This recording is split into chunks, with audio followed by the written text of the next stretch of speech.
Now, you may have heard of assistance dogs who are trained to help people with medical conditions, but what about assistance cats?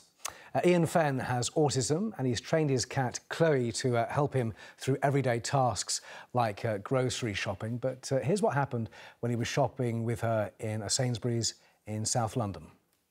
You can leave the cat outside and come and shop. That's all right. Then you're going to have to leave and make a complaint. No, talk to head office. Head office will say the same thing. No, they won't, because they've told me it's okay.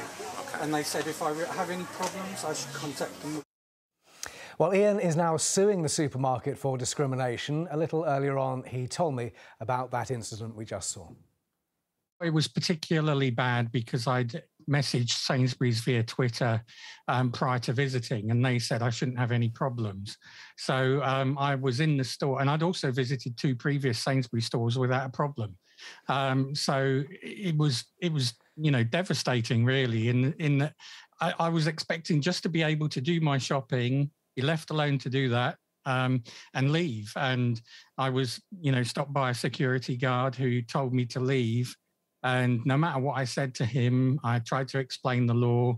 I explained that I had a disability and that Chloe helps me.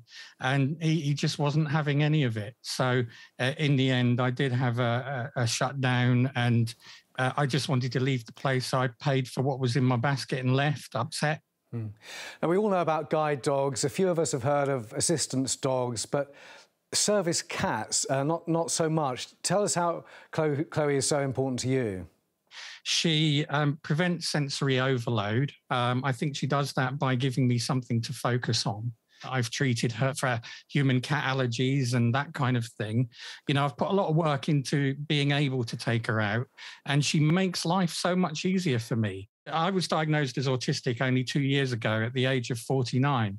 And since then, I've been trying to work out what that means. Prior to then, I would stay at home most of the time. I wouldn't go out. If I went to a supermarket, it was generally unbearable. I would leave having not bought anything, or I would leave with one item just because I couldn't stand the environment. Whereas with Chloe, I can go around and do a full shop. We've got a great shot of her tail there. Can you bring her back? Because she's gone out of shot now. She's sitting off screen. What's your response to the hygiene argument, Ian? That's the supermarket say, it's the thin end of the wedge. We can't let everybody come in claiming it's a service cat or an assistance dog. What do you say to that? Fundamentally, she is very well trained. She travels on my shoulder, sitting on a small platform. She's very secure in that position, and she won't go anywhere. And, I have diabetes type 2. I'm not going to go into the bakery section where the goods are open. And if I did, then I would call a member of staff and ask them to go and get the item for me.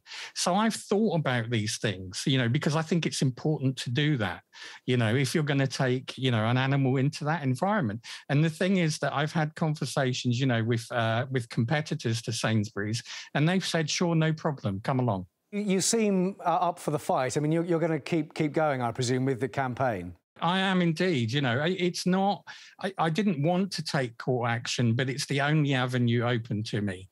Now, and Sainsbury's can, they can open a dialogue, have a conversation at any point, and I hope they do. But this is how we get things changed. This is how we, get the access that we need. Just bring Chloe back over, Ian, because I want to say thank you to both. There you go. Look of you, Ian Fenn and Chloe, who's been really well behaved. Thanks very much to both of you. Thanks, Ian, for your time. Take care. Have a good day.